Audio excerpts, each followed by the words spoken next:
저번 주에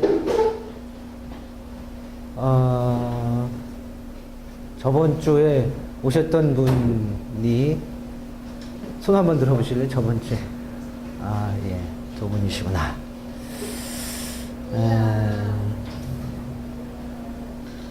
왜 결혼도 안 하셨는데 왜 오셨대요?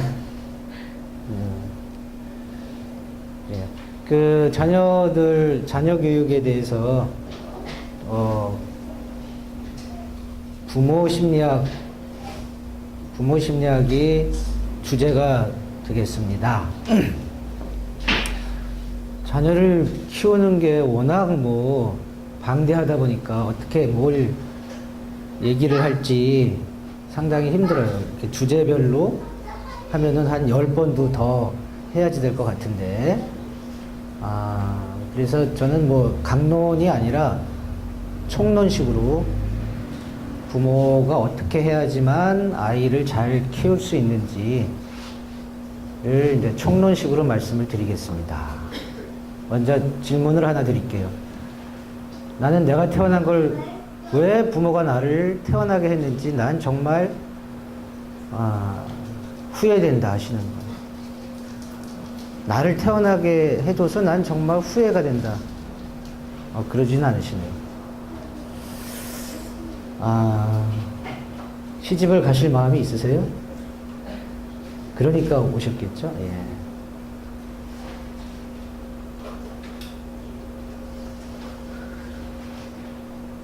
한번 고민 한번 해보시게요. 왜 아이가 왜 나를 낳았어? 그럼 뭐라고 대답을 해주실 것 같으신지.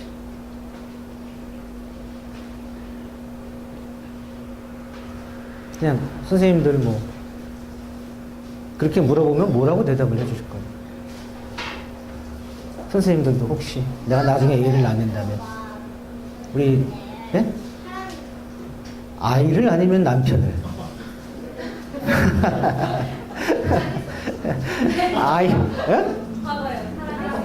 그러니까 남편을 사랑해서 낳은 거야. 그럼 나를 사랑한 게 아니잖아, 엄마? 그러면 어떻게 하실 거예요? 자, 아이는 태어나기 전이니까 사랑을 해주려고 태어나게 했다고 좋은 말이에요. 좋은 대답입니다. 또 어떻게 선생님은 그렇게 물어보면 뭐라고 대답을 하실 것 같으세요? 예쁜 아이를 만들고 싶었다. 예쁜 아이를 만들고 싶었다. 그럼 아이가 그럼 내가 장난감이야? 아빠? 그러면 어떡해? 그건 아니지. 그럼 내가 예쁘지 않으면은 예쁜 장난감이 안 되면 아빠는 나를 버릴 거야? 싫어할 거야? 그때는 아빠는 마음에 안 드는 장난감이 태어났다고 나를 미워할 거야? 예를 들면은 그럴 수 있겠죠. 왜 아이를 낳으셨어요?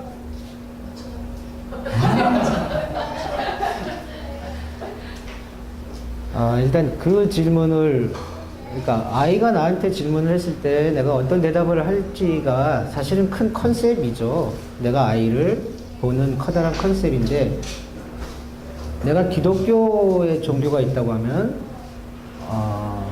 하나님의 뜻이야 제일 낫겠죠. 왜 하나님의 뜻이야? 그럼 하나님이 너를 낳아서 사랑하라 그랬어. 그럼 그래? 아이는 더 이상 얘기할 게 없어요. 하나님이라는 거대한 그 세상을 지배하는 뭔지는 모르지만 아이의 느낌에 나라고 했으니까 엄마가 그분 말에 따라서 나를 낳았구나. 그러니까 나는 당연히 낳아야 되는 애구나. 참 좋아요. 그게 정말 제일 좋은 것 같아. 부처님이 나라 그랬어. 그러면 되잖아요. 엄마는 시킨 대로 했어. 낳았는데, 그럼 뭔지 모르고 낳았는데, 얘를 어떻게 할 것이냐가 제일 문제가 아니겠어요? 그래서 이제 부모가 컨셉이 있어야지 된다, 이렇게 얘기를 하는 거죠. 아이를 어떻게, 그러면은 낳았는데, 어떻게 키울 것이냐. 부모마다 다 하나씩의 그 잠재의식 속에 가지고 있어요. 내 아이를 어떻게 키우겠다라는 잠재의식 속에 그게 가지고 있다고요. 근데 그 얘기 전에 왜 아이를 낳냐? 동물이라서 낳아요. 동물이라서. 개한테 물어보세요. 왜 새끼를 낳냐? 그러면 개는 뭐라 그러겠어요? 멍멍 그러겠죠. 그건 뭐냐? 몰라예요. 사실 인간이 동물이기 때문에 본능적으로 그냥 낳는 거죠. 거기에 인간이 언어적으로 이제 왜라는 단어를 붙이게 된 거예요. 물음표를. 그 물음표가 사실은 그건 죽음이에요. 옛날에 우리 부모님들이 왜 낳는다고 생각하고 낳았어요? 아니에요. 그냥 동물이기 때문에 DNA 복제하는 것처럼 계속 낳고 나서 우리가 나온 거죠. 제일 문제가 되는 게 뭐냐면은, 사실은 왜라는 질문이에요.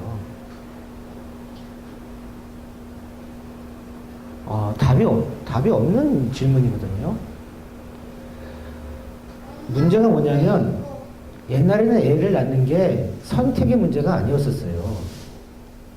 옛날에는 결혼도 선택의 문제가 아니었었어요. 조선시대까지만 해도 정말 뭐가 문제가 있어서 결혼을 못하는 거지, 집신도 짝이 있다고 무조건 이 세상에 태어나면 결혼을 하게 돼 있었어요. 선택의 문제가 아닌 거예요. 결혼하면 무조건 애를 낳게 돼 있었어요. 선택의 문제가 아니에요. 그런데 지금은 결혼도 선택의 문제가 됐고, 결혼하고 나서도 애를 낳을 것인가 말 것인가가 선택의 문제가 됐어요. 내가 왜 결혼을 하지? 외자가 들어가면서 결혼에 대한 고민을 하고, 결혼을 해놓고서 내가 왜 애를 낳지? 하면서 외자가 들어가면서 아이 낳는 게 선택의 문제가 돼 있는 거죠. 이게 지금 우리 시대의 제일 큰 문제예요. 옛날에는 선택권이 없는 것들이 있어요. 바람을 펴요? 옛날에는 결혼하면 바람 돼요? 안 돼요? 그냥 안 되는 거예요. 이유가 없어요. 근데 지금은 왜 안 되지? 거기다 이유를 붙여요. 이유를 붙이면 바람 안 필 이유가 많아요? 바람 필 이유가 많아요? 웃지만 말고 얘기해 보세요. 바람 필 이유가 훨씬 더 많아요. 바람을 안 필 이유는 딱 한 가지, 결혼했기 때문에. 바람 필 이유는 되게 많아요. 자유도 있지, 재미도 있지, 모두 있지, 나의 성장도 있지, 갖다 붙이면 다 많아요. 이제는 죽음도 선택이 돼버렸어요. 자살. 옛날에는 선택이에요? 아니에요. 자살은 안 되는 거예요. 근데 지금은 애들이 물어봐요. 왜 자살 안 돼요? 대답 못 해요. 35살의 백수야. 결혼도 못해. 돈도 없어. 부모님도 안 계셔. 그러다가 어떻게 은행에서 돈 빌려가 주식했는데 쫄딱 망했어. 신용불량자 됐어. 난 인생에 낙이 없어요. 난 죽을래요. 안 돼. 왜요? 나 인생에 낙이 없는데 왜 나를 죽지 못하게 해요? 왜요? 할 수가 없어요. 왜자가 들어가면 대답을 할 수가 없어요. 선택의 문제가 아닌 것들이 지금은 선택의 문제가 되면서 괴로운 거예요. 애가 텔레비전 봐요. 보지 마. 이 자식아. 옛날에는 네. 왜요? 설명해야 돼요. 너 텔레비전 보면 머리가 나빠지고 뭐하고 증명해 보세요. 제가 머리가 나빠지는지 10년 뒤에 어떻게 할 거예요? 그래서 어려진 거죠.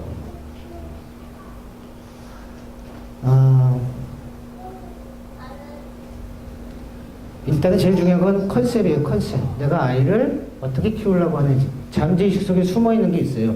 공부를 잘하게 하겠다, 똑똑하게 하겠다, 리더로 키우겠다, 당당하게 키우겠다, 심지어는 직업까지도 잠재의식 속에 있단 말이에요. 그걸 한번 살펴봐야지 돼요. 애를 나는 어떻게 키우고 싶은 게 없는 것 같죠? 있어요. 인기 있는 아이로 만들겠다. 있단 말이에요. 그 잠재의식 속에서 알게 모르게 내가 아이를 키우는 방향이 결정나는 거예요. 수많은 육아도 소용이 없어요. 그 컨셉으로 무조건 가게 돼 있어요. 자, 아이를 키우는데 제일 중요한 것은 이거예요. 이게 전부예요. 관계. 아이를 어떻게 키우냐가 중요한 게 아니라 아이랑 어떤 관계를 만드냐가 제일 중요한 거예요. 무슨 말이냐면은 나하고 부모하고의 관계, 그 다음에 나하고 이 세상하고의 관계, 그 다음에 나하고의 관계. 결국 부모가 키울 때는 이 관계 말고는 빼놓을 게 없어요. 관계 말고. 아이가 나랑 어떤 관계를 맺고 사는지, 내가 부모랑 어떤 관계를 맺고 사는지, 내가 세상하고 어떤 관계를 맺고 사는지예요. 예를 들어서 내가 어렸을 때 부모랑 관계가 안 좋았다. 부모가 맨날 나를 구박했다. 부모랑 관계가 안 좋았다. 그럼 나하고의 관계는 어떻게 돼요? 자존감 다 떨어진 나하고의 관계가 된단 말이에요. 항상 불안하고, 항상 내가 못나게 보이고, 항상 내가 부족하게 보이는 나하고의 관계도 그렇게 되고, 그런 관계 속에서 세상을 보면 어떻게 돼요? 똑같아요. 그 세 가지. 내가 부모랑 관계가 좋고, 내가 나랑 관계가 좋고, 내가 나랑 관계가 좋으면 아주 훌륭한 사람이죠. 돈이 있건 없건, 장애가 있건 없건 아무 상관없어요. 내가 한쪽 팔이 있건 없건 아무 상관이 없다. 그것만 좋다면. 부모님이랑 관계 좋으세요? 나랑 관계 좋아요? 세상과 나랑 관계가 좋아요? 아주 훌륭한 부모님이신 거죠. 그 관계가 어떻게 만들어지냐? 그러니까 공부 잘하고 못하고 아무 상관없어요. 부모의 성격이 중요할 것 같아요? 아이를 키우는데? 어떠세요? 영향을 좀 미쳐요. 몇 프로 미칠 것 같아요? 20%. 20% 더 쓸 분 없으세요? 80%. 100%. 우와, 부모의 성격이 100%. 이렇게 틀려요. 자, 20% 부모의 성격이 20% 좌우한다고 하면서 아이를 키우는 부모하고 100% 좌우한다고 생각하고 키우는 부모하고 다를까요? 안 다를까요? 당연히 다르죠. 당연히 키우는 게 100% 달라요. 그러니까 100 마이너스 20만큼 80%가 다르게 키울 수뿐이 없는 거예요. 아무런 육아 교육서가 상관이 없어요. 상관이 없다고. 야단치지 말아라. 예를 들어서 야단치지 말아라 라는 그 육아 교육서에 이렇게 답이 나와 있어요. 야단치는 게 다 틀려요. 아빠 성격이 아주 세면 지는 아주 야단 안 친다고 친 게 아주 순한 아빠가 야단 치는 것보다 훨씬 더 세. 자기는 야단 안 친다고 생각하지만 순한 가족들이 볼 때는 엄청나게 야단 치는 거예요. 그게 답이 없는 거란 말이에요. 자, 이게 100%예요, 그럼? 내가 안 바뀌면 아이는 부모 성격이 꼬라지가 들어오면 어떻게 돼요? 그러니까 방법이 없는 거야. 애를 키우는 게 아니라 나를 키워야 된다는 결론이 나오는 거죠. 어떤 분이 이게 100%라고 그래. 그럼 20%라고 할게요, 20%. 그 다음에 아이를 관계에서 또 문제가 되는 게 뭐냐면 나의 부모의 양육 태도예요. 영향을 얼마나 받을 것 같으세요? 얼마나 받을 것 같으세요? 받을 것 같아요? 네. 얼마 정도 받을 것 같아요? 85. 부모의 성격은 20%에다가 나의 부모가 나를 가르친 태도가 85%란 말이에요. 우리 아까 100% 언니는 몇 프로 부모의 나의 태도에 대해서? 100%. 오. 그래요. 벌써 이 두 가지만 해도 선생님은 200%야 벌써. 아이를 100%를 키워야 되는데 벌써 중요한 게 200%가 나와버렸어요. 자, 이건 아이한테 얼마나 영향을 미칠까요? 선생님 몇 프로? 80%. 우리 선생님은 몇 프로? 90% 이상. 우리 선생님 100%, 선생님 엄마는 80%. 봐, 이것만 해도 벌써 280%야. 몇 프로일 것 같아? 50% 이상. 자, 하나만 더. 이제 이거랑 연관도 되지만, 자, 부모의 가치관. 부모의 가치관이라고 해서 내가 세상을 보는 눈, 내가 사람들을 보는 눈, 이것이 사실 앞에 세 가지 나온 거랑 연관은 있어요. 그래도 이게 또 중요하잖아요.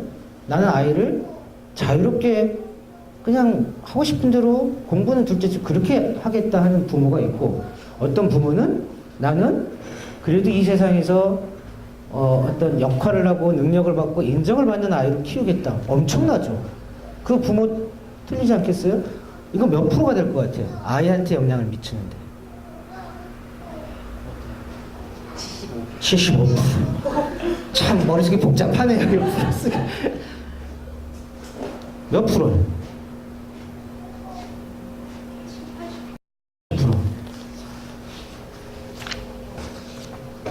이거는 아이한테 어떤 영향을 미칠 것 같으세요?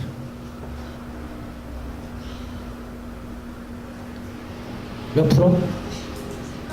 생각 안 해봤어요? 부모의 성격이랑 비슷해요. 부모의 성격의 일부분이라고 얘기할 수 있겠죠? 이거는 또 어떨까요? 영어를 가르친다. 사회적 유행이에요. 그래서 심지어 아주 그게 최정점을 찍었을 때는 아이들 혀 밑 수술까지 해줬어요. 발음 좋아지라고. 지금 생각하면 아주 괴기한 행동이죠. 근데 그 당시에는 그렇게까지 했어요. 이거는 몇 프로 정도 영향을 줄 것 같으세요?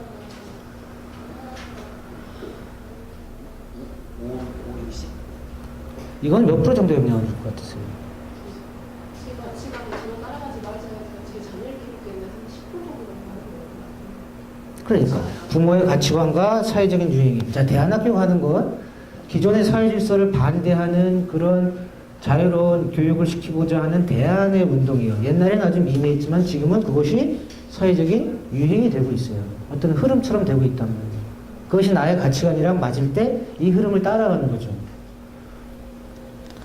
제가 한 것이 지금 하나, 둘, 셋, 넷, 다섯, 6개거든요. 6개인가 7개. 자, 이 상태를 빼고서 아이를 뭘 가르쳐요? 아이를 가르칠 게 없어요. 여기에 다 들어가 있는 거예요. 육아 교육에 뭐 몇 살 때 뭐 하고, 몇 살 때 뭐 하고, 몇 살 때 뭐 하고는 아무 상관이 없어요. 아무 상관이. 부모의 성격이요. 자, 나의 성격이에요. 내가 쎄. 간단해요. 내가 FM이야. FM 스타일 알죠? 내가 FM이야. 아이는 FM이 아니야. 그럼 어떻게 돼요? 당연하죠. 내가 FM이 아니야. 근데 우리 애도 FM 아니야. 그럼 어때요? 아, 귀여운가. 어쩜 저렇게 행복하게 저렇게 살까? 게임 끝이에요, 거기서. 거기서 끝. 내가 비리비리비리해. 그냥 어영부영. 근데 애가 깔끔을 떨어. 저것이 왜 저런다냐. 아유, 저거 왜 저래. 쟤 애가 왜 저렇게가 깔끔 떨어? 그거예요, 부모의. 거기서부터 게임 끝이에요. 내가 괜찮다고 생각하는 나의 성격을 아이가 갖고 있으면 좋아. 내가 괜찮다고 하는, 내가 FM 스타일 좋아해. 그런데 아이가 FM이 아니라 막 지저분하고 지 멋대로 규칙도 없어. 그럼 싫어져요. 그러면은 내가 좋은 스타일로 아이를 만들려고 한단 말이에요. 거꾸로 아까 얘기했던 부모의 컴플렉스는 또 거꾸로예요. 거꾸로. 이거를 먼저 봐야지 돼요. 그걸 기질이라고 얘기하죠. 첫 번째, 아이를 어떻게 잘 키우냐가 중요한 게 아니라 잘 키운다고 하는 것은 아이랑 나랑 아이의 흐름을 잘 맞춰서 따라가 주는 거잖아요. 기질이 안 맞으면 전쟁이 되는 거예요. 그걸 봐야지 돼요. 그러니까 내 성격과 아이의 성격이 얼마나 맞는지를 봐야 되는데 너무 힘들어요. 나랑 와이프랑 성격이 틀려. 그럼 또 어떻게 할 거야? 남편은 놔두고 키우려고 하는데 자유주의로 키우려고 하고, 나는 그렇게 놔두면 애 도태될까봐 열심히 공부시키려고 키우려고 하고, 둘이 그냥 자유방임적으로 키우겠다 그러면 좋고, 둘이 또 옵세시브하게 FM 스타일로 열심히 공부시켜서 키우겠다 그러면 좋아. 근데 이렇게 틀리면 어떡해? 두 분이 비슷하세요? 어때요? 되게 통제, 자율 두 가지로 부딪혀요. 크게는 통제를 해서 아이를 만들어서 키워나가려고 하는 쪽과 자유롭게 놔두려고 하는 쪽, 이렇게 둘로 되게 나누죠. 그 스타일 말고 부부가 사이가 안 좋아요. 부부가 사이가 안 좋으면 어떻게 돼요? 아이한테 얼마나 영향을 줄 것 같아요? 얼마나 영향을 줄까요? 막대한 영향을 줘요. 막대한 영향을 줘요. 그래서 이거를 먼저 점검을 해보셔야지 되고, 이거를 점검을 해서 지금 이 상태가 내 아이한테 어떻게 영향을 주고 있는지를 먼저 봐야지 돼요. 그래서 제일 한 가지만 얘기할게요. 나의 성격 기질과 아이의 성격 기질이 맞는지 안 맞는지를 먼저 보셔야지 돼요. 아이를 잘 키우려면요.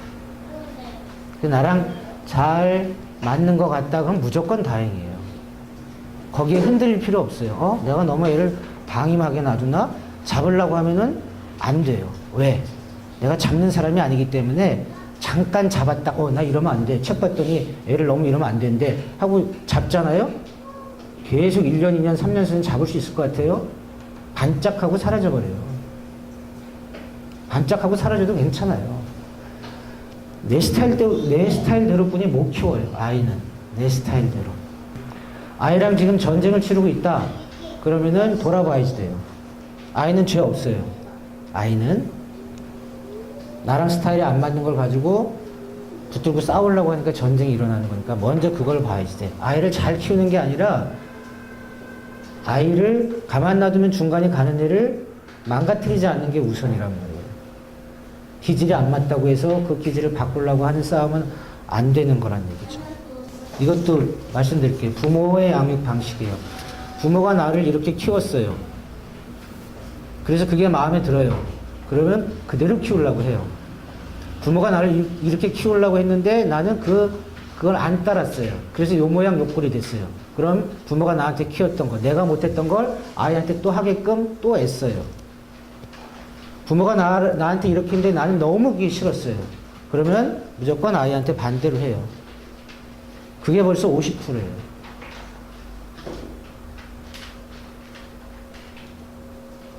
그것도 봐야지 돼요. 이 기본적인 거를 먼저 보고 시작을 해야 된다고. 그럼 뻔해요. 결론은 뭐냐? 통제냐 자율이냐예요. 가장 핵심적인 것은 통제냐 자율이냐예요. 내가 아이를 FM처럼 각을 만들어가지고 아이를 못하게 하고 어떻게 해서 이끌어 나가는 스타일이 더 주도적인지 아니면 나는 아이를 그냥 냅두고 자유롭게 하고 그런 스타일인지 그거예요. 그래서 부모의 스타일을 보면은 좀 권위적이고 부모가 세요. 그런 스타일. 양쪽 부모는 아니지만 그런 스타일이 있고 소위 얘기하는 민주형이 있어요. 수용하고 받아주고 대화하고. 권위적인 스타일은 통제하고 지시하고 못하게 하고 하게 하고 해라 마라. 민주적인 경우는 수용하고 받아주고 대화하고 바꾸려고 하고. 그 다음에 이제 허용적인 부모. 세 가지로 나누면 허용적인 부모예요. 허용적인 부모를 둘로 나눈다면 하나는 과잉보호예요. 그냥 해달라는 대로 다 옆에서 그 서비스맨처럼 아주 옆에서 뭐 해달라고 하면 다 해주고 과잉보호형이에요. 다. 허용형의 또 하나는 방임형이에요. 그냥 냅두는 거예요. 뭐 옆에 서비스도 안 해요. 그냥 약간 무관심? 그냥 네 인생 네가 알아서 살아. 엄마 아빠는 엄마 아빠 인생 살 거야. 나는 네 인생에 나는 저당 잡히고 싶지 않아? 무의식 쪽에. 그러면서 한편으로는 나는 너를 민주적으로 키워 하면서 놔두는 부모.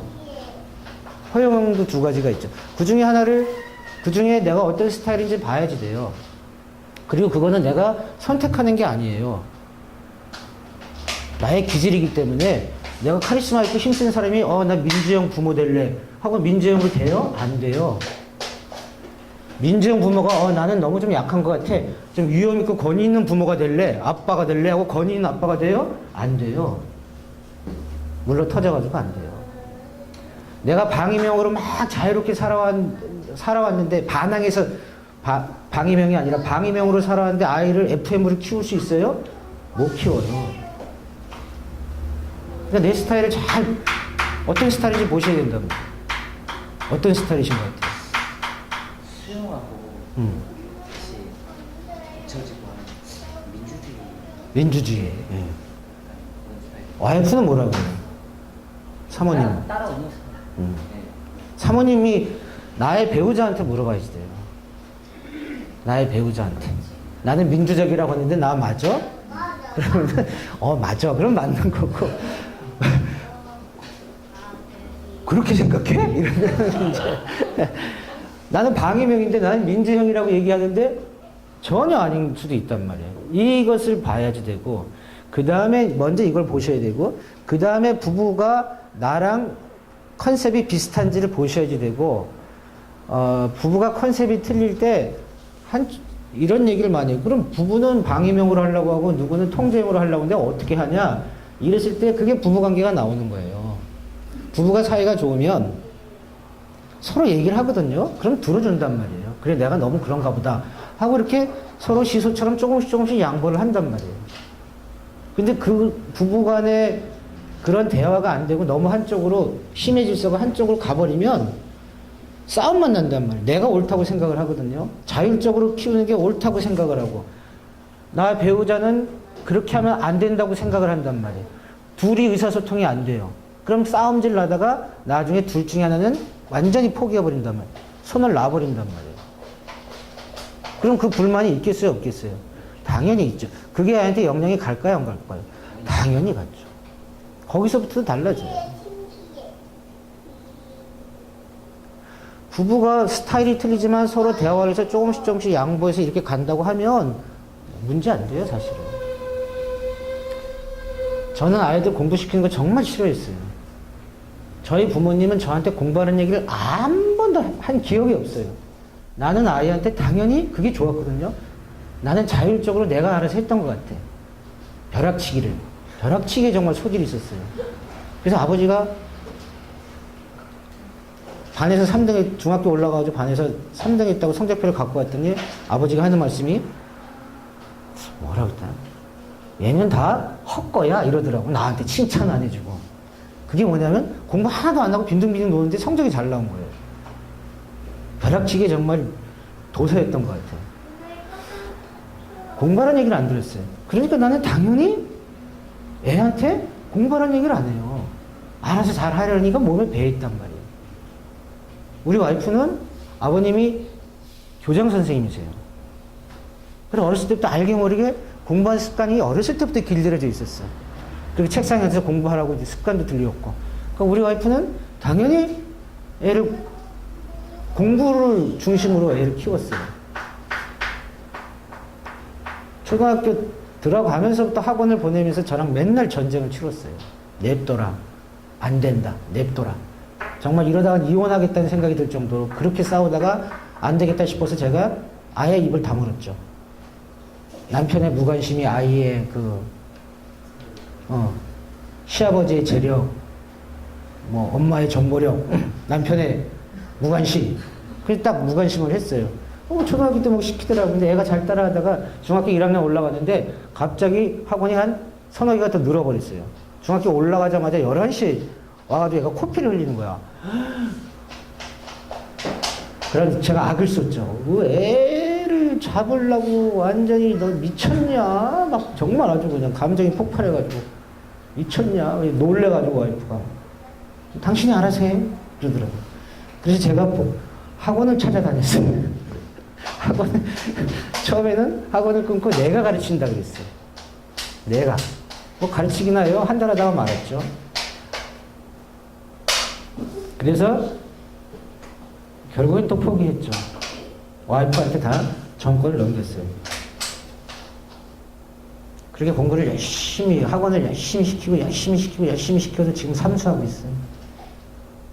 아주 좋은 대학 가려고 삼수하는 것도 아니고. 부부관계, 나의 성격, 가치관, 부부, 이것이 원만하게 잘, 아이의 기질과 나랑 원만하게 잘 되는지 안 되는지를 먼저 보셔야지 되고, 그것 때문에 계속 전쟁을 치른다, 나랑 아이랑 전쟁을 치른다 그러면 아이를 보는 게 아니라, 아이가 문제가 있다고 보는 게 아니라 나를 봐야지 돼요. 부모한테 키웠던 양육 방식, 그 다음에 나의 컴플렉스, 이것만은 절대 안 돼. 내성적인 아이는 안 돼. 거짓말하는 아이는 안 돼. 뭐 하면 아이는 안 돼. 라는 내가 가지고 있는 가치관을 먼저 보시는 게 제일 중요하다. 그러면서 이제 통제와 자율의 문제가 생기는 거예요. 어느 정도 통제하고 어느 정도 자유를 줄 것이냐.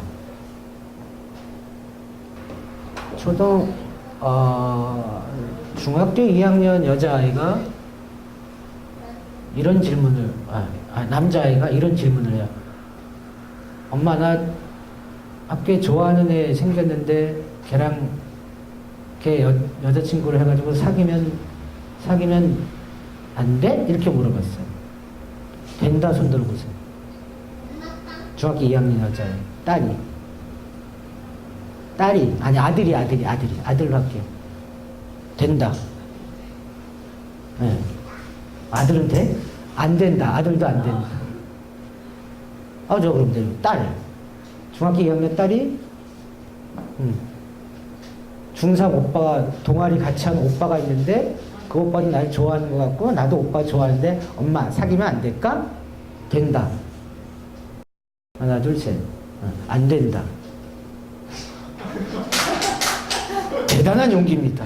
요새는 저렇게 손 들면은 저런 고리타분하고 저런 왜 안 돼요?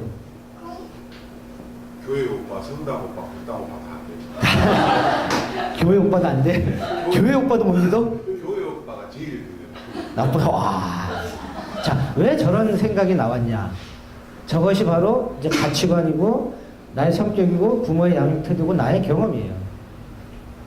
예를 들어서 내가 옛날에 교회 오빠로 있다가 그 여학생이랑 해가지고 내가 얘의 인생을 망치게 만들었던 경험이 있다. 그럼 내 딸이 그러겠다고 하면 오케이 하겠어요? 안 하겠어요? 당연히 안 하죠. 근데 나는 중학교 2학년 여자 때 놀아봤는데 괜찮았다. 그럼 오케이 할 수 있죠. 근데 나는 중학교 2학년 때 놀아봤는데 정말 내 인생이 그때부터 꼬이기 시작했다. 그러면 엄마가 말리겠죠. 자, 정답이 아이의 인생도 중요하니까 아이가 좋아하는 오빠랑 중학교 2학년 때 대학교 때 사랑하는 것보다 끼케야 5년 빨리 하는 거 아니에요? 그래, 아이의 인생이니까 네 인생이니까 그래, 오케이 하자가 아마 요새 시대의 대세 답이겠죠. 자율의 시대니까. 그럴 것 같죠? 그럼 거기에 따를까요? 따라요? 안 따라져요. 내 성격대로 가게 돼 있어요.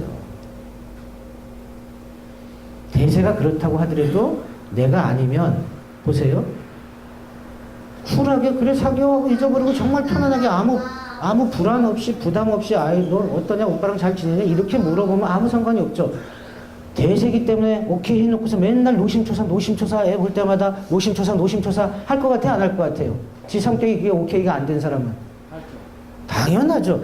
그러면은 아이는 느껴요 안 느껴요? 느끼죠. 차라리 반대하는 게 나아요. 하면서 너 어디가 핸드폰 너 지금 그 오빠랑 있는 거 아니야? 엄마 왜 그래? 차라리 반대하는 게 낫죠. 사회적 유행에 따라가가지고 고지식한 아빠 노릇 안 한다고 그렇게 해봤자 아무 소용없어요. 아이랑 관계 더 차라리 안 좋아지죠. 그러니까 그런 육아 교육이나 그 교과서에 나온 답은 소용이 없는 거예요. 내 꼬라지들을 키우는 거예요. 중학교 3학년 딸애가 와 또 물어보겠죠. 중학교 3학년 딸애가 와가지고 엄마 나 이번 여름에 변산반도에 친구 3명이랑 여자애들 3명이랑 1박 2일로 놀러 가기로 했어. 엄마 가도 되지? 엄마가 갔다 와. 아빠는 허락할까? 글쎄. 엄마가 얘기해줘. 아빠 그 얘기를 딱 듣고 1박 2일 셋이 변산반도 놀러 간대. 반대 손들어 반대. 이야. 아까는 선생님 왜 반대하세요? 1박 2일 한순간 못 읽어요. 에? 애들은 1박 2일 한순간 못 읽어요. 아니요. 비슷한 생각? 애초에 다리 먹는 게 길어서. 이야, 요새 저런 아빠 없어요. 저런 아빠 요새 없어요. 저 아빠는 이제 맨날 딸한테 듣는 얘기가 왜 아빠는 고지식해? 딴 아빠들은 안 그러는데 왜 아빠는 나를 못 믿어? 큰일 났다 이제. 딸은 믿는데 주변이 들고. 저렇게 확고한 가치관이 있으면은 저 좋은 거예요, 나쁜 거예요? 좋은 거예요, 나쁜 거예요? 좋은 거예요. 좋은 거예요. 아빠가 딱 그 있잖아요, 이제. 예? 와이프하고 미치고. 그렇죠. 그게 부딪히니까. 근데 절대 안 되는 어떤 고집스러운 게 있을 때는 한쪽이 양보해야죠. 근데 서로 의논해가지고 양보될 수 있는 것은 서로 해야죠. 왜냐면 어느 한쪽이 오바되는 걸 막아주는 거거든요. 부부라고 하는 것이 다 성향이 틀릴 수 있잖아요. 오바되는 걸 막아줘야 되는데 내가 옳다라는 것을 바꾸지 않으면 그거는 어느 한쪽으로 일방적으로 갈 수뿐이 없어요. 자, 통제나 자율이라는 게 어렸을 때부터 마찬가지예요. 3살, 4살, 5살 때부터 자율만 주는 게 아니라 통제가 같이 있어야 된단 말이에요. 통제가 안 돼버리면 그거는 뭐. 그런데 지금의 철학이 뭐냐면 요새 철학은 자유예요. 자유와 인권. 이 두 가지 개념이 제일 크거든요. 그것이 자녀 교육에 지대한 영향을 주고 트렌드를 바꾸고 있는 거예요. 저런 아빠 같은 사람은 보기 힘든 아빠가 되고 있어요, 점점. 근데 좋은 거예요, 사실은. 아이에 대한 사랑에서 나오는 어떤 엄격한 아이를 통제하려고 하기보다는 저 단단한 믿음 속에서는 사랑이 느껴지잖아요. 딸도 느낀단 말이에요. 그냥 아빠가 나를 불안해서 너 가면 안 돼, 막 이러고 통제하는 게 아니라 어떤 아빠가 나를 지켜주려고 하는 사랑이 확 느껴지기 때문에 강하게 반항을 해도 아빠에 따른단 말이에요. 어렸을 때부터. 지금은 자유의 시대예요. 인권의 시대.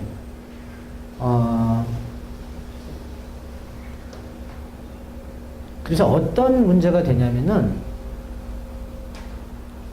자유의 가장 중요한 게 뭐냐면 행복 추구권이에요.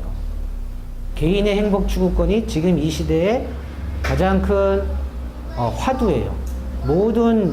모든 문화나 모든 가치가 한 개인의 행복 추구권으로 넘어가고 있어요. 그래서 아이들을 인격체로 존중해줘라. 뭐 이런 얘기들이 나오잖아요. 그래서 어떤 게 나오냐면은, 행복 추구권이에요. 요새 청소년 아이들 성교육을 많이 시켜요. 고등학교 아이들, 제가 아이들 성교육하는 프로그램에 뭐 강사로 잠깐 갔는데, 거기 교재에 이런 용어가 나와요. 청소년이 성적 자율권이라는 용어가 나와요. 청소년의 성적 자율권. 그래서 난 이게 뭔가 그랬어요. 청소년 성교육을 시킨다는 것은 뭐예요? 성행위를 하지 말라 이렇게 시키는 거예요? 아니면 성행위를 하는데 안전하게 해라 이렇게 시키는 거예요? 어떻게 시키는 거예요? 예? 그럼 성교육할 때 너희 섹스해도 된다 하지만 안전하게 해라 이렇게 교육을 시켜요? 고등학교 아이한테?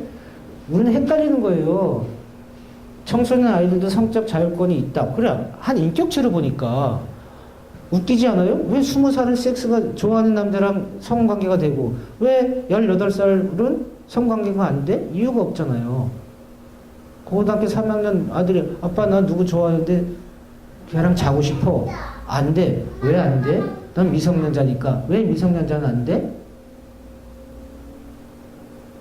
위험하니까. 뭐가 위험해? 안전하게 나는 콘돔 끼고 걔는 피임약 먹고 이중으로 안전하게 하면 안 돼? 그래도 혹시 모르잖아. 그럼 대학생도 혹시 모르잖아. 미성년자니까. 왜 미성년자는 안 돼? 답을 어떻게 줘요? 그러다 보니까 성적 자율권이라는 이름으로 해가지고 어른들이 갑자기 아이들을 막을 기준이 없어져 버렸단 말이에요. 왜?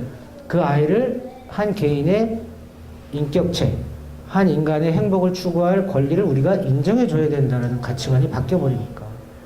그러니까 우리가 쓸 수 있는 무기들이 없어져 버리는 거예요. 어른들이. 그리고 우리도 지금의 어른들도 우리 세대에 너무나 많은 억압 속에 있었기 때문에 그 억압을 풀고 싶은 욕망이 있는데 그것이 시대의 흐름이 됐고 그러면서 아이들한테도 우리가 이제는 내가 어른이 돼서 막고 싶은 것을 못 막는 상황이 됐다. 고등학교 아이들이 내가 자기가 좋아하는 아이랑 안전하게 섹스를 하겠다고 하는 거를 무슨 근거로 막냔 말이죠. 못 막죠. 근데 중학교 3학년 애가 와가지고 아빠 나 좋아하는 여자 있는데 걔랑 같이 자면 안 돼? 고등학교 때까지는 봐줬어. 근데 중학생이 그래. 펄쩍 뛰면서 안 돼. 왜? 중학생이니까. 왜 고등학생은 되고 중학생은 안 돼? 한도 없는 거라. 시대가 이렇게 됐기 때문에 통제라는 것에 대한 가치관에 혼란이 와버렸어요. 그래서 아이를 자율로 놔두는 거하고 통제하는 것에 대해서 부모들이 기준이 없어져 버렸어요. 그럼 기준이 뭐냐? 기준이 뭐 해야 될 것 같아요? 기준이 뭐 해야 될 것 같아요? 예? 어떤 책임감? 자식의 책임감? 자식이 그런 어떤 행위를 할 경우에 자기가 할 수 있는 책임감을 분명히 다른 사람이 가지거든. 아빠 나 책임질게. 예를 들어서. 자, 그럼 어떨 때 통제하고 어떨 때 자율하냐? 기준이 뭐냐? 기준은 자기 꼬라지예요. 자기. 아무리 배워봤자, 아무리 해봤자, 진짜로 내 아들이 그 애랑, 좋아하는 여자애랑 같이 하루 놀러 가겠다고 하는데, 머리로는, 이런 걸 막으면 안 되지. 아이도 한 인격체니까, 아이 인생이 있으니까. 머리는 그러지만 마음이 따라요? 마음이 안 따르잖아요. 안 따르면 못하게 하면 되는 거예요. 마음이 안 따르는 걸 억지로 이 시대의 흐름에 맞춰가지고, 왜요? 고리타분한 아빠 소리 안 들으려고 반드시 반항이 오잖아요. 아빠 나 못 믿어? 아빠 그런 인간이었었어? 그게 싫은 거예요. 권위를 잃어버린 부모가 되면서 아이를 통제해서 놔두게 되는 거죠. 그래서 정답이 아니라 내가 생각하는 나의 마음, 그것이 정말 내가 오버한 게 아니라면, 남들은 완전히 내가 와이프나 딴 사람한테 봐도 뭐 그럴 수 있어, 꼭 보낼 필요는 없지, 이 정도가 된다고 하면 상관없는 거죠. 흔들리지 말라는 얘기예요. 내가 안 된다, 아니다 싶으면 안 돼를 해줘야지 돼요. 그러지 않으면 아이는 그러니까 방종의 힘은 있지만 자기를 컨트롤하면서 이 사회에서 어떤 역할을 하는 힘은 상당히 줄어드는 경우가 많아요. 좀 너무 어렵나? 왜냐면 사회에서 살아야 되잖아요. 이 사회에서 산다. 이 사회라고 하는 것은 조직인데, 개인의 행복 추구권을 추구하다 보면 조직에는 반합이 돼요. 어떤 그 집단에는 반합이 될 수뿐이 없어요. 근데 지금 시대는 개인의 행복 추구권이 더 우선시 된단 말이에요.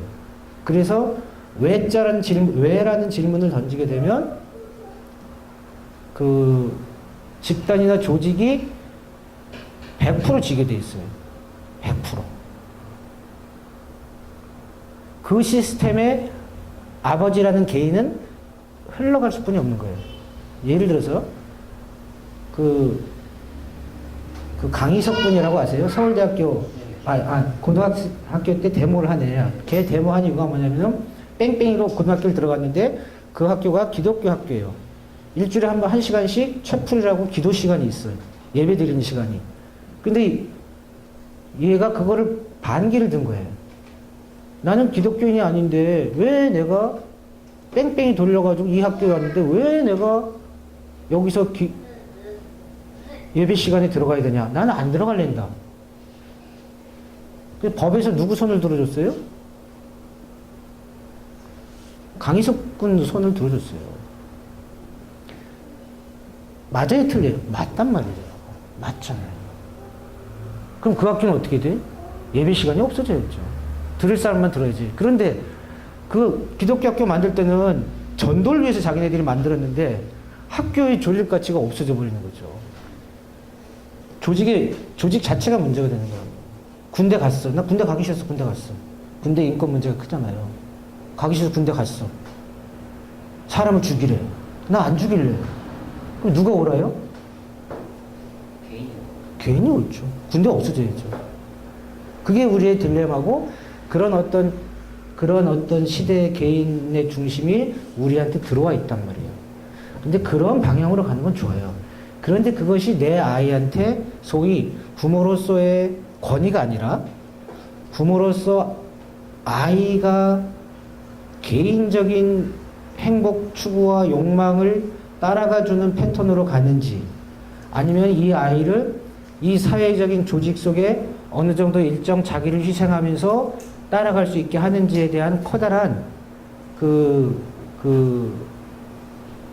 기준이 달라진단 말이에요. 그러면서 아이를 내가 통제하는지 안 하는지 그게 바뀌면서, 실제로는 아이를 통제하고 싶은데 이 사회적인 흐름 때문에 놔두게 되면 불안해진단 말이에요. 불안해지면서 원거리 감시를 하게 되죠. 보내놓고 쫓아가, 차로. 그런 부모도 있어요. 욕 안 먹으려고 오케이 해놓고 불안하거든. 그때 뭐냐? 꼬라지대로 하는 게 제일 낫다는 거죠. 내가 이건 아니다 생각되는 걸 아이들한테 안 된다고 얘기를 해주는 게 제일 중요한 거예요. 정신과 선생님인데 이 선생님은 자기 딸 중학교 2학년 때 스마트폰을 안 사줘. 얘가 반에서 반장도 하고 그런데 스마트폰을 안 사줘. 얘는 죽을라 그래, 딸은. 요새 스마트폰 없으면 중학생들이 어떻게 해. 거의 뭐 따당할 수준인데 안 돼. 안 돼. 3학년 되면 사줄게. 딸이 수긍하고 알았어 아빠 하고 엄청 막 반항하다가 알았어 하고 따라간대. 아빠 마음을 아니까. 아빠가 나를 사랑하는 마음을 아니까. 정말 독재로 나의 욕심과 나의 욕망과 나의 파울에서 자녀를 묶어두려고 하는 권위와 힘인지, 아니면 진짜 내가 어떤 아이가 지금은 아이가 선택할 수준이 안 되는 어떤 부분에 대해서, 중학교 2학년짜리가 2학년 애가 변산반도 놀러 가겠다고 할 때 그 선택을 네가 아직 할 수 있는 수준이 안 된다고 아버지가 판단했을 때 거기서 대답을 내려주는, 그거랑은 틀리단 말이에요. 그러니까 그게 참 어려운 거죠. 너무 좀 어렵게 얘기하네요. 우리끼리 오붓하게 있으니까 좀 그런 것 같아. 대중 저게 아니니까. 그래서 나의 그 가치를 아이한테 표현해줘야 돼요. 그리고 싸워야 돼. 육아책을 보면 다 우상아, 너는 아빠가 이런 얘기하니까 너는 이러이러한 안타까운 마음이 들었겠구나. 아빠도 너의 안타까운 마음을 이해해. 하지만 아빠 마음은 이러이러하니까 너 이해해. 다 쇼예요. 그렇게 얘기하는 부모가 세상에 어딨어. 오그라들지 않아요? 너 스마트폰 안 돼. 아빠 왜 안 돼? 너 많이 화났구나. 육아책 보면 다 쇼예요, 쇼. 그거는 가식이죠. 스마트폰 안 돼. 왜 안 돼? 야, 너 스마트폰에 너무 많이 이러고 안 돼. 왜 안 돼, 아빠? 아빠는 무식해. 아빠는 그래, 나 고리타분해. 근데 너는 안 돼. 너 이렇게 하면 안 돼. 내 중3 때 사주기로 했잖아. 아빠 생각은 지금 이렇단 말이야. 알았어? 몰라, 싫어. 싫어도 따라해. 알았어. 뿡! 닫고 가. 어렸을 때부터 진짜 그런 감정이 되면 조금 있다 나와가지고 아빠 미안해, 내가 소리쳐. 이런다고요. 그게 훈련이 안 돼가지고 나중에 커서 그러려고 하면은 들어먹지도 않아. 그래서 어렸을 때 엄마가 안 된다고 생각하는 거 정말 그 일거수일투족을 다 감시하는 안 되는 게 아니라, 이렇게 하면 아이한테 해가 된다. 가만 놔두면 아이한테 정말 타인한테 큰 해가 된다. 이런 부분에 대한 통제는 확실하게 해줘야지 돼요. 제가 그 쿠스쿠스 뷔페 식당에 갔는데, 여기서 혹시 그런 분도 있어요. 제가 욕하는 게 아니라 3살짜리인가 2살짜리인가 아장아장 걷는 애인데 앵앵앵 울면서 뷔페 아이용 의자 있잖아요. 거기 딱 앉았는데 앵앵앵 우니까 엄마가 앞에 딱 이렇게 받침대까지 해가지고 스마트폰으로 딱 애니메이션을 딱 틀어주는 거예요. 아이는 두 손 모으고 계속 보고 있어. 엄마는 옆에서 떠서 줘. 고개 흔들면 안 주고, 이거 주면은 먹고, 스마트폰 계속 보고 있고, 가족들 누구 어른 생일 모임인가 봐. 계속 그러고 있어요. 2학년이가, 2살, 3살짜리가. 통제 불능이에요. 어렸을 때 그렇게 되면, 자, 계속 1년만 해보세요. 나중에 그걸 막으려고 하면 어떻게 되겠어요? 온갖 발작, 분노 발작 다 나온다는 거예요. 컨트롤 안 돼버립니다. 자, 스마트폰 보는 게 그게 아예 자율성이에요? 그건 자율성이 아니에요. 놀이는 자율성. 내가 몸을 움직이고, 내가 창조적이고, 내가 어떤 액티비티, 적극성을 발휘해서 어떤 놀이를 하는 거랑 가만히 앉아가지고 귀신에 홀리듯이 어떤 거에 빠져들어가는 거랑은 이거는 틀린 거란 말이에요. 3살짜리 아이가 막 스마트폰 막 이러면서 막 자기 게임 딱 찾아. 엄마가 옆에서 아이고 이 천재네 천재 천재. 천재 아니에요. 그거 웬만하면 아무나 다 할 수 있어요. 내가 어떤 것을 통제해야 되는지에 대한 다시 한번 생각을 하는 게 제일 중요한 거예요. 저는 사실은 자유방임에 가까운 사람이에요. 저는. 그런데 자, 그 통제가 뭐냐면 내 아이가 기가 순한 애예요. 통제 안 해도 사고 안 치고 대충 잘 살아요. 그런 애를 너무 놔둬버리면 방종이 돼서 자기 컨트롤, 자기 조절 능력이 없어져요. 그래서 아주 약하고 유약하고 그러다가 운동장 외톨이가 되거나 집에서만 대장부를 타거나 기가 좀 순한 아이들은 통제를 안 하게 되면 집에서 아주 땡깡장이가 되고 엄마는 계속 끊임없이 오냐 하면서 얘를 대학교 될 때까지 계속 끊임없이 옆에서 돌보면서 데리고 가야지 되는 아이가 되는 거예요. 그런 아이가. 그러다가 왜 로스쿨에서 계속 뭐 3년 내내 1등 하다가 교수실 들어가가지고 컨닝 혹시 뉴스 보셨죠? 로스쿨 계속 1등 하던 계속 1등 수석하던 애가 알고 봤더니 그 대학교 교수 거기 들어가가지고 문 따고 들어가가지고 컨닝 훔쳐가지고 올병 받고 그렇게 된단 말이에요. 공부는 잘하지만 왜 엄마가 계속 데리고 다니니까. 기가 순한 아이들은 바깥에서 남이랑 싸우면서 투닥투닥하면서 남을 괴롭히면서 막 세게 나가면서 그런 사고를 치지 않는 순한 것처럼 보이지만 집에서 떼장이가 되고 집에서 부모가 컨트롤 못하게 되고 끊임없이 계속 아이를 뒷바라지하는 그 시스템으로 거의 끝까지 가요. 헬리콥터 마음처럼. 그렇게 안 하면 아이가 안 되기 때문에. 기가 센 애들을 그냥 놔둬버리면 바깥에 나가서 무조건 사고 쳐요. 남 때리고 싸우고 끊임없이 그래요. 기가 세다 그러면 정말 부모는 자율보다는 얘를 통제하는 것에 대한 그런 그 포커싱을 맞춰야지 돼요. 우리 아이들은 아주 순한 아이였었어요. 키우기 아주 쉬운 아이였었어요. 굳이 통제할 필요 없어요. 순한 아이를 어떤 부모는 어떻게 통제를 하냐면은 순한 아이 못하는 걸 잘하게. 자, 오버하는 것을 깎기 위해서는 통제가 필요해요. 기준이에요. 오버하는 것을 깎는 데는 통제가 필요한데 못하는 애를 잘하게 하기 위해서 야단치고 통제해서 끌고 가는 거는 아이를 더 힘들게 하고 자발성을 떨어뜨리고 죽일 수가 있어요. 그 기준을 항상 생각을 하셔야지 돼요. 그 기준이에요. 내가 어떻게 키워졌는지도 생각해 보시면 돼. 내가 뭘 못하거나 좀 하기 싫거나 안 하거나 이런 거를 계속 끊임없이 나를 계속 끌고 가서 내가 힘들었는지 아니면 내가 막 너무 오버했던 것을 부모가 나를 통제를 안 시켜줘서 문제가 됐는지.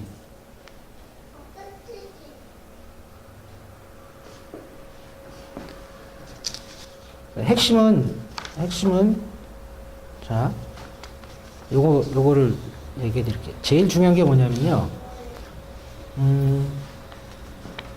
거울 부모예요. 거울 부모.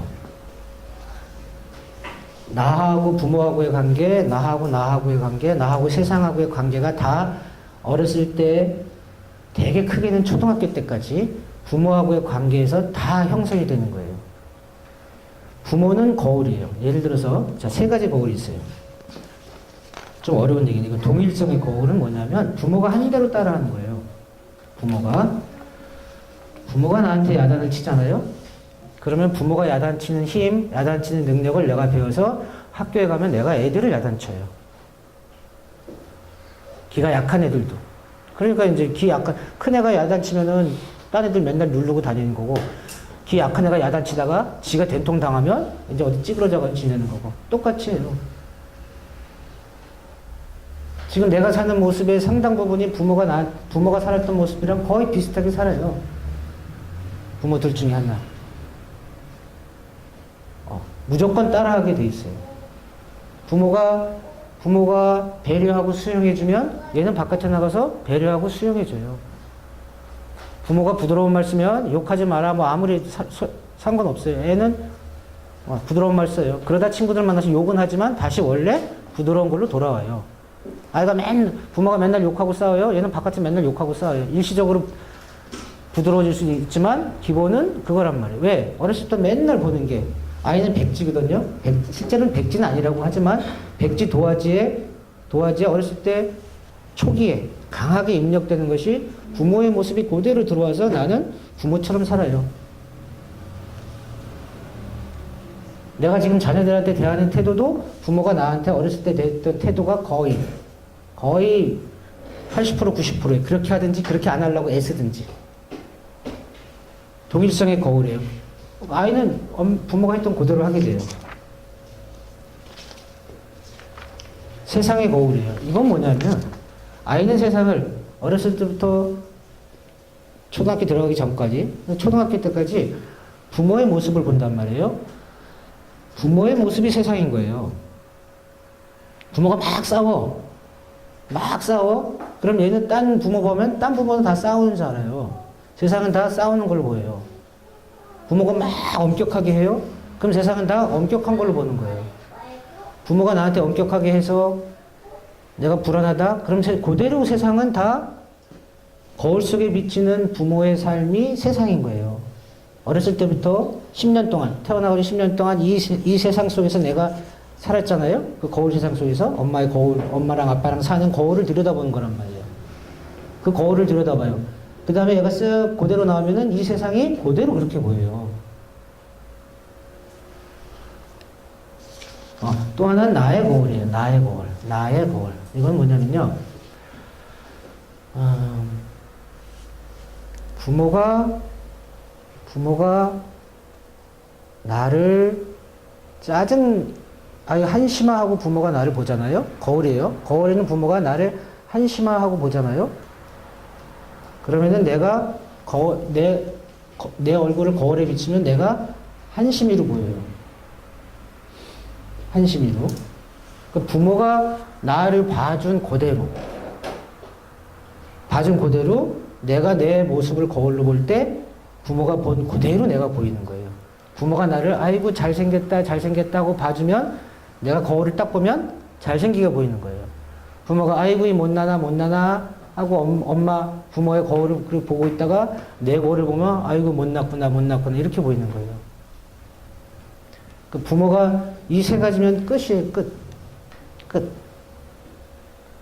부모한테서 세상을 보고 부모가 보는 모습으로 내가 나를 보고 부모라는 세상 속에서 세상을 보니까 결국은 답이 뭐냐면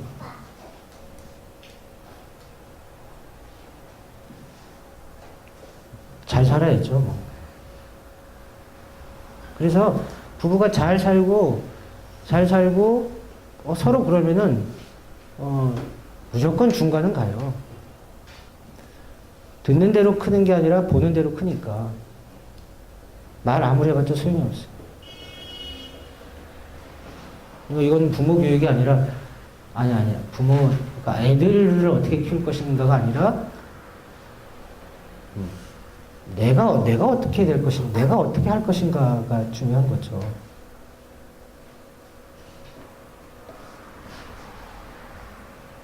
그래서 제가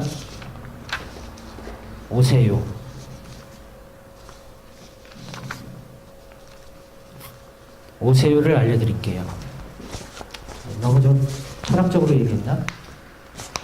오세요만 하면은 훌륭한 부모가 되는 방법이에요. 오세요. 그냥 세요예요. 5가지 세요. 나를 관찰하세요. 아이를 우리는 관찰을 해요. 아이가 어떤가 저떤가 이렇게 관찰해요. 아이가 게을러 터졌어요. 관찰할 때는 애가 게을러. 저것이 왜 게을러? 저건 문제야. 아이는 문제 아니에요. 누가 게으르게 태어나게 누가 만들었어요? 내가 만들었어요. 3살짜리, 4살짜리, 5살짜리, 6살짜리 게으른 건 당연한 거예요. 자기 기질이니까요. 부지런할 이유가 뭐가 있어요? 6살짜리가. 유치원도 안 보내 그냥 냅둬봐요. 6살짜리가 부지런할 일이 뭐가 있어요? 학교 다니고 학원 다니고 뭐 하려고 하니까 부지런히 필요하지. 아이를 관찰해서 쟤는 게을러. 얘는 어때? 아이를 관찰하지 말고 그 관찰하는 나를 관찰해야 되는 거예요. 나를 관찰하는 거예요. 우리가 이거를 관찰자 나라고 해요. 내가 지금 아이를 어떻게 보는지. 얘는 게을러 하면서 아이를 마음에 안 들어 하는 나를 봐야 된단 말이에요. 게으른 게 문제가 아니라, 자, 중요한 거는 관계가 문제라고 그랬어요. 관계가. 아이가 게으른 게 문제가 아니라 그 게으른 아이를 문제가 있다고 보는 내가 문제인 거예요. 그래서 아이랑 나랑 관계는 좋은 관계가 아니라 문제가 있는 아이, 그걸 문제가 있다고 고치려고 하는 아버지, 아이랑 아이 관계가 되는 거예요. 좋은 관계가 아니잖아요. 그 관계가 형성이 되면 아이는 가만 냅두면 괜찮은 애가 되는데, 쉽게 얘기해서 게으른 아이는, 타고나게 게으른 아이들은 뭐냐면은 돈은 못 벌고 성공은 못 할지 몰라도 세상 아주 편안하게 잘 살아요. 무사태평, 맘만 이루고 돈 없어도 해, 뭐 해. 행복하게 잘 살아요. 꼭 성공 안 해도. 그런 애를 막 해가지고 팔자 사납게 만드는 거란 말이에요. 부모가 사실은. 그냥 무사태평으로 살아, 애를. 관계란 말이에요. 그래서 뭘 봐야 되냐면 아이가 게으른 거를 관찰하는 게 아니라 아이가 게으르다고 아이를 문제로 생각하는 나를 봐야 된단 말이에요. 나를 관찰해야 된단 말이에요. 아이가 동아리 오빠 사귀겠다고 할 때 그래 사귀어라 해놓고 그 나를 봐야 된단 말이에요. 그 불안해하는 나를. 그건 가짜 아빠지. 솔직히 까놓고 얘기해야지. 딸한테 야 아빠가 했는데 불안해 죽겠다. 아빠 이러이러한 걱정된다. 그게 진짜 아빠지. 그걸 속여서 자, 아이를 관찰하는 게 아니라 그 나를 관찰해야 된단 말이에요. 그러면서 아이랑 그 딸이랑 나랑 불안한 관계, 못 믿는 관계가 아니라 그런 나를 보는 게 제일 중요한 거예요. 내가 지금 아이를 어떻게 보고 있는지. 내가 지금 아이를 어떻게 보고 있는지 나를 관찰하는 게 제일 중요한 거예요. 이것만 하면 아주 훌륭한 거예요. 훌륭해. 저 엄마 자녀가 있으신 분이 이거를 한번 해보세요. 혀를 깨무세요. 따라해보세요. 이러고 입술을 닫어. 안 보이게. 이것만 해보세요. 너무너무 많아요. 잔소리, 간섭, 해라, 하지 마라, 너 왜 그러니? 수많은 얘기할 거리가 있어요. 혀만 깨물면, 아이는 잘 자라요. 잘 자라요. 그러다가 진짜 아니다 싶은 거. 한번 깨물어 보세요. 지금은 아닌데, 한 5, 6, 7, 8, 9, 10, 11, 그때는 정말 이 훈련 하셔야지 돼. 그래야지 내가 얼마나 아이한테 잔소리를 많이 하는지, 내가 얼마나 아이를 간섭하는지 알게 돼요. 얘기하려고 할 때 혀를 꼭 깨물어 보세요. 기다리세요. 이거 뭐냐면요. 이거 어떤 기다리냐면요. 아이가 하는 걸 미리 해주면 안 돼요. 이거는 이제 과잉보호를 얘기하는 거예요. 아이가, 엄마, 나 레고 할래. 엄마가 다 꺼내와요. 자기가 할 수 있는 거 다 꺼내준단 말이에요. 엄마, 나 우유 먹을래. 그러면은 우유 갖다가 다 따가지고 컵에다 다 따라줘요. 예를 들어서. 아이가 그게 훈련이 돼버리는 거예요. 아이가 하려고 하게끔 기다려줘야 되는데, 부모가 미리 다 그거를 해주는 거야. 아이를 불편하지 않게 하기 위해서. 아이를, 좀 더 노고를 덜 해주기 위해서 해준단 말이에요. 그렇게 훈련되면 아이는 나중에. 그러면서 어떻게 되냐면, 초등학교 올라가면 공부가 핵심이 되면서 공부를 위해서 부모들은 더 해줘. 공부 말고 딴 거는 애가 신경을 안 쓰게 해준단 말이에요. 공부하려고 하니까 엄마가 다 알아서 홍삼 좀 다 잘라가지고 다 해주고 얘는 가만히 공부만 하고 나머지는 다 대접을 한단 말이에요. 아이가 스스로 할 수 있는 경험을 할 수 있게 냅둬야지 돼요. 그래야지 실수하고 좌절하고 거기서 어떤 경험을 얻는데 그 경험을 부모가 차단시켜주면 안 된다는 얘기예요. 먼저 몸이 나가지 않게 해야 돼요.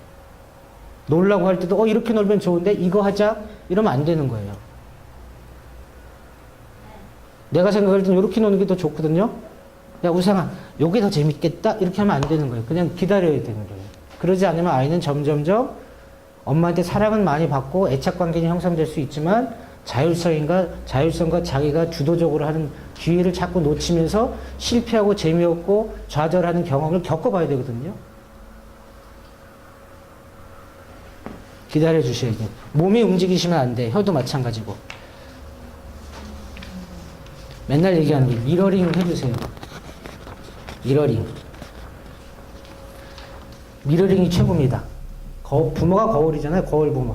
미러링만 잘해주면은 정말 이거는 뭐 훌륭한 거예요. 아시죠? 미러링. 거울 반응. 잊어버리셨어요? 그거 잊어버리면 안 돼요. 거울 반응. 이것만 잘해주면은 공감력, 표현력은 걱정 안 해도 되거든요. 거울 반응, 미러링. 맨날 강조하는데 잊어버려요. 아이의 감정을 그대로 거울처럼 반영해 주는 거예요. 제가 얘기 드렸죠. 아이가 맨날 산수 30점 받아오다가 산수 60점을 받았어. 자기는 기뻐. 맨날 30점 받다 60점 받으니까 얼마나 기쁘겠어. 1학년짜리가. 너무 기뻐가지고 와가지고 엄마 나 60점 받았어. 막 기뻐가지고 이럴 때 엄마가 어이구 자식아 잘한다. 60점이 잘했냐 이 자식아. 어이구 이 한심아. 그러면은 쨍그랑인 거예요. 자, 아이한테 60점이 기쁜 거예요 안 기쁜 거예요? 기쁜 거예요 아이는. 엄마가 보기엔 기뻐요 안 기뻐요? 네? 마음이 양이 안 차잖아요. 근데 아이가 기쁜 게 옳아요? 엄마가 양이 안 찬 게 옳아요? 아이 입장에서 볼 때는. 아이 기쁜 게 옳은 거예요. 30점 받다 40점 받아서 아이가 10점 받아서 기뻐. 그러면 기쁜 게 진실이잖아요. 그럼 아이의 진실의 세계에 같이 동참을 해줘야 된단 말이에요. 30점, 60점 받아서, 와, 우상이 60점 받았구나. 그래. 이렇게 해야지 얘가 그 기쁨을 마음껏 느끼고, 어떤 현상이 생기냐면 기쁨을 마음껏 느끼는 거예요. 그런데 만약에 엄마가, 이놈아 이것이 잘했다 그래? 그럼 다음번에 어떻게 되냐? 80점을 받았어. 나 기쁠라 그래. 그러다가, 아니야. 이거 안 기쁠 수도 있어. 무슨 문제가 생겨요? 자기 감정에 대한 확신이 안 생기는 거예요. 엄마가 기뻐할까? 헷갈려 버리는 거예요. 아니야, 안 기뻐할 수 있어. 하고 자기 감정을 눌러버려요. 기쁨을 못 느껴. 기쁨을 표현을 안 하게 돼. 그리고 갖다 줘. 엄마 80점. 엄마가 우상이 80점 받았니? 더 헷갈려. 뭐야 이거? 엄마는 왜 기뻐하지? 이거 기쁜 건가? 안 기쁜 건가? 기쁜 건가? 공감 능력이 생겨요 안 생겨요? 안 생겨요. 그 다음에 자기 감정을 표현해야 안 해요? 안 하게 돼요. 예를 또 들어볼게요. 아이가 바깥에서 초등학교 3학년 바깥에서 친구한테 맞았어. 집에 가지고 아빠 우상이가 날 때려가지고 아팠어. 이 자식아 너 맞고 다니냐 이 자식아. 또 맞아 여기서. 쨍그랑이에요. 쨍그랑. 그럼 얘는 어떻게 돼요? 나중에 또 맞았어. 그럼 아파해야 돼 안 아파해야 돼? 참아야지. 아프면 나만 손해지. 집에 가서 아빠한테 얘기해야 돼 안 해야 돼? 안 하지. 근데 가가지고 표정이 막 이래가지고 그랬더니 아빠가 너 왜 그래? 너 또 맞았니? 나 우상이한테 맞았어. 그래 아팠겠구나. 너 먹니? 뭐야? 아빠 마음을 공감을 해 못해. 상대방의 마음을 공감이 안 되는 거야. 이랬다 저랬다 하니까. 자기 감정 표현해야 안 해요? 안 해요. 공감이 아주 사회성이 중요하거든요. 표현력. 손 들고 발표해가지고 선생님 뭐 1 더하기 1은 2예요. 이게 표현력이 아니에요. 나의 감정을 표현하는 게 표현력이에요. 헷갈리시면 안 돼. 공감력과 표현력이 아주 중요한 건데 남 앞에서 당당하게 자기 주장하고 이게 표현력이 아니라 자기 감정을 표현하는 거란 말이에요. 내가 힘든 걸 표현하는 거. 그럼 왕따 당하지도 않고 왕따 당해 절대 안 죽어요. 왕따 당하는 애들이 많은 애들이 자기가 괴로운 거를 표현을 못해서 그러는 거예요. 근데 자기가 힘들고 기쁜 것을 표현만 해봐요. 얘 인생은 어떻겠어요? 친구 만나가지고 친구야 나 슬퍼. 친구야 나 기뻐. 이렇게 살아야지. 슬퍼도 말 안 하고 기뻐도 말 안 하고. 그게 이 미러 거울 반응이 다란 말이에요. 다. 그것만 잘해줘도 아이가 내 감정 표현하는 것이 아무렇지도 않아요. 그 경험을 10년 동안 해봐요. 어렸을 때부터. 그럼 내가 얘한테 얘기했는데 이 친구가 내 말을 못 알아줘. 그럼 얘는 딴 사람 찾아간다고. 나의 마음을 알아줬어. 왜? 그런 경험 속에서 살았기 때문에. 근데 그런 경험을 안 해본 사람은 어렵게 얘한테 얘기했는데 얘가 안 들어줘. 그래, 그렇지 뭐 누가 나 알아주겠어? 자기만의 세계에 갇힌단 말이에요. 그거 두 가지만, 그 거울 반응 하나만 해주셔도 아이는 잘 살아요. 최소한 망하는 인생은 안 산다고.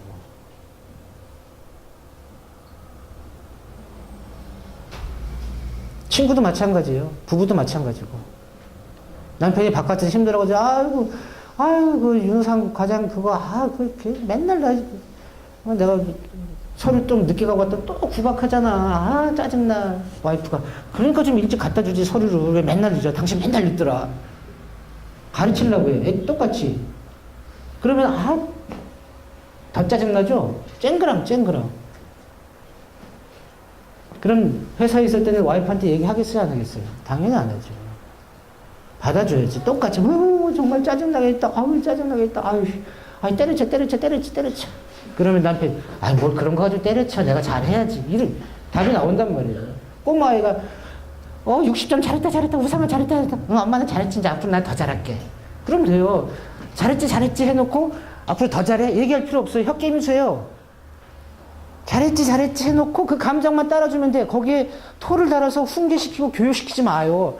잘했지 하는 속으로 다음에 80점 맞자 얘기를 할 때 혀를 딱 깨물어. 그냥 잘했다고만 해. 그럼 얘가 엄마 나 잘했지. 난 다음에 잘해가지고 100점 맞을 거야. 그럼 그때 그래. 그럼 되는 거예요. 혀를 깨무세요. 쉽죠? 그것만 하면 돼요. 그것만.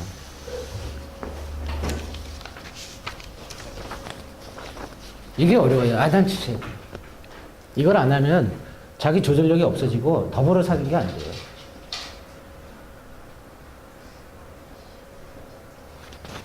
아파트나 이런 데 올라가다 보면은 저도 이제 습관돼서 막 이렇게 놓고 싶더라고. 막 층계 올라가거나 뭐 베란다에 있거나 그러면 애들이 이거 먹고 쓰레기통 없으니까 그냥 담벼락 같은 데 올려놓고 가잖아요. 그럼 누가 치워요, 그거? 근데 나도 이렇게 하다가 쓰레기통 없으면 그냥 놓고 싶은 마음이 유행이 돼가지고 그냥 놓고 싶어. 이게 점점 도덕관념이 없어져 버리는 거예요. 근데 아이가 그렇게 놓고 갔을 때 부모가 스톱해요. 너 누가 치우냐 그거? 얘기해줘야 된단 말이에요. 그거는 그대로 놔두면서 조국과 민족을 위해서 안 되는 거예요. 쇼란 말이에요. 쇼. 그래서 더불어 사는 거. 너의 행위로 인해서 너가 피해를 강하게 보거나 너의 행위로 인해서 다른 사람들 피해가 되는 경우에 부모가 안 돼를 얘기를 해줘야 되는 거예요. 근데 그 기준은 자기 꼬라지에 따라 좀 틀린 거예요. 이번 추석 때 가족들 모였거든요. 학동에 있는 아파트인데 12층이에요. 가족들 다 모여서 꼬마 애들 한 명도 없어요. 제일 꼬마가 고등학교 2학년이에요. 그래서 막 이제 재밌게 막 놀고 그러는데 장인어른이 하시는 말이 너무 떠들지 마라. 밑에 층 시끄럽겠다.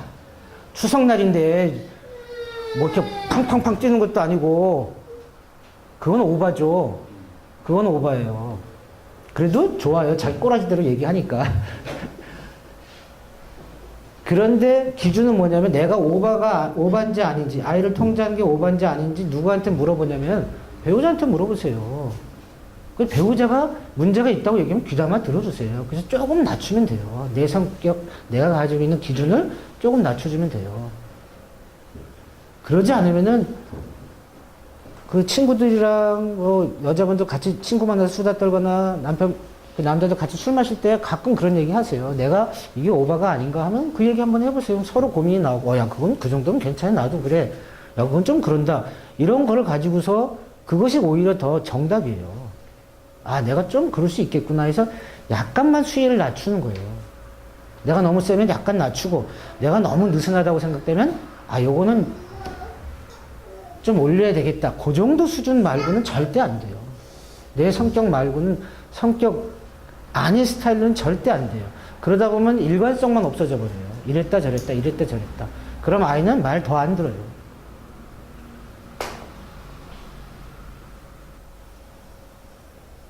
우리 선생님은 일관성은 정말 확실하게 있으신 것 같아요. 좋아요. 이 시대에 꼭 필요하신, 아니 진짜로 너무 지금 우리 그 엄마가 권위가 있어야 돼요. 아빠도 권위가 있어야 돼요. 권력이 아니라. 그래서 안 돼 하면 아이가 반항을 해도 안 되고, 그것이 엄마 아빠의 사랑으로 인한 거라는 걸 알아야지 되고, 그것은 초등학교 4학년 때까지만 가능해요. 초등학교 4학년 때까지 그것이 통제가 안 돼버리면 5, 6학년부터는 거의 통제 불능이고 맨날 싸우고 전혀 안 듣고 그럴 가능성이 많아요.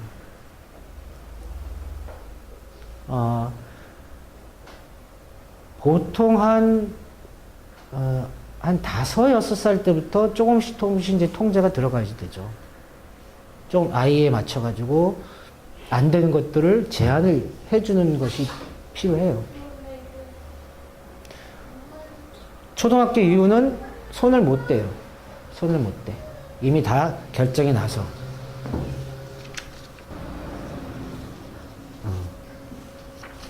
부모들이 갖고 있는 죄책감은 저를 주세요. 워낙 개나 주세요 이렇게 쓰려고 그러다가 죄책감이 있으시면 저한테 주세요. 자녀를 키우는데 죄책감이 무슨 도움을 줄까요? 그냥 간단해요. 자녀를 키우는데 죄책감이 무슨 도움이 되냐고요. 어떤 도움이 될 것 같아요? 아무 도움이 안 돼요. 죄책감을 갖는 순간 오버하거나 방임하거나 그것뿐이 안 돼요. 특히 직장맘. 미안하니까 해달라는 대로 다 해주고, 미안하니까 와서 보니까 애가 이러니까 불안하니까 애를 더 컨트롤하고. 아무 소용없어요. 제가 이런 강의를 하는데 어떤 엄마가 그래요. 아주 상당히 슬픈 듯이, 우리 딸이요, 초등학교 3학년인데요. 내가 직장 다녀서 내가 어떤 때는 막 8시, 막 9시 오면요. 우리 딸이요. 동생들 다 이렇게 간수하고요. 학원도 지가 다 가고요. 그래서 엄마 오면 엄마한테, 엄마 피곤하겠어? 이러고요. 우리 딸은 너무 훌륭해. 울어! 어떻게 해야 돼요? 우리 딸은요, 이러고, 나 부표, 우리 딸 정말 훌륭해. 훌륭해. 이래야죠. 전자가 맞아요? 후자가 맞아요? 당연하죠. 근데 왜 울어? 그러면서 딸 보면서 어떻게 봐요? 어떻게 보겠어요? 아이고, 불쌍한. 그럼 얘는 어떻게 돼요? 불쌍한 딸이 되는 거예요. 얘는 제가 얘기했잖아. 엄마가 나를 불쌍하게 보면 얘는 자기를 거울 보면 불쌍하게 보이는 거예요. 겉으로는 일은 잘하지만 기쁘고 즐거운 애가 아니라 불쌍한 애가 되는 거예요. 불쌍한 정조가 쓱 들어오는 거라고. 돼지고기집에서 돼지고기 먹으면 돼지고기 냄새가 배잖아요. 똑같아요. 엄마가 어떤 정조를 가지고 아이를 보냐. 그 정조가 보이지 않게. 냄새가 보여요? 안 보이잖아요. 그 정조가 고스란히 아이한테 오는 거예요.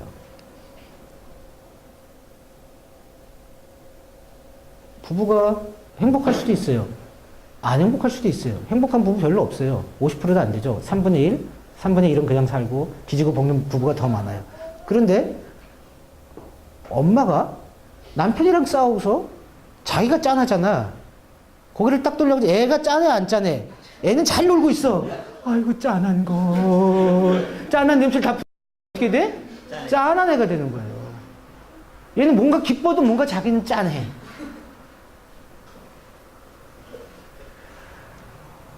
부부간의 관계에서 느꼈던 감정의 자기가 정조를, 그래서 자기를 관찰하라는 얘기예요. 아이가 신나게 잘 놀고 있는데 아이를 짠하게 보는 나를 화해해줘. 아이가 문제예요, 내가 문제예요. 딱 털고 우리 아이 잘 놀아 이러면 되는 거예요. 내가 부부랑 관계가 안 돼서 이혼을 해도 마찬가지예요. 아이고 짠한 새끼. 엄마가 이혼해가지고 애 행복하게 잘 놀고 있는데 자꾸 그 정서를 주면 아이는 공부 잘하고 어떻게 할 수는 있지만 얘 기본적인 정서는 불쌍한 아이가 됩니다. 내가 아이한테 어떤 냄새를 풍기는지를 잘 관찰해야 되는 거예요. 그 가장 큰 게 뭐냐면 죄책감이에요. 공부를 못해도 죄책감, 엄마가. 애가 어디 아파도 죄책감.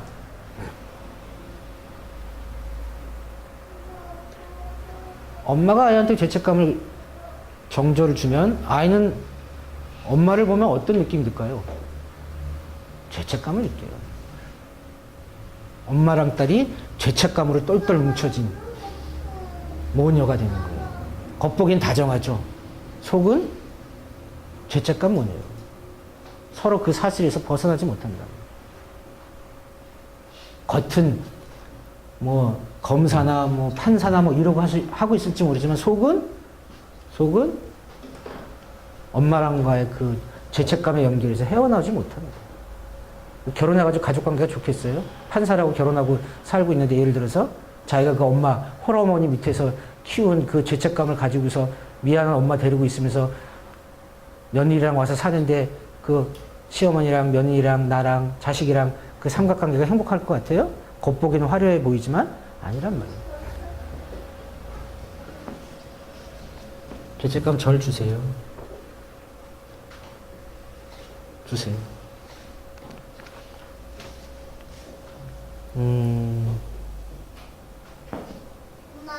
너무 많은 얘기를 한 것 같아요. 그죠? 너무 많은 얘기를 했는데 그 중에서 한 가지만 미러링만 기억하시고요. 미러링만.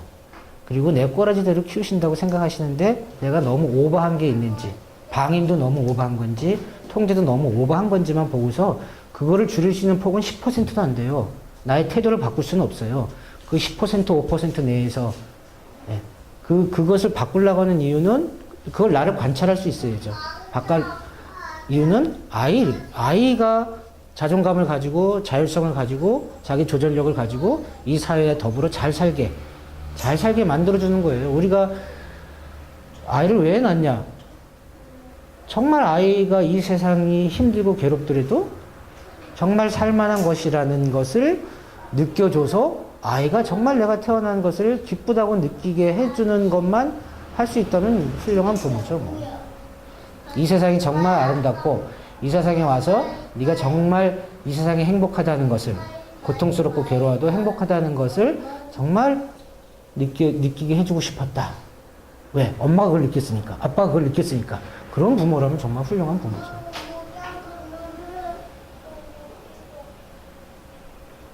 예, 여기까지 너무 많은 얘기를 한 것 같아요. 여기까지 하고 혹시 궁금하신 거 있으시면은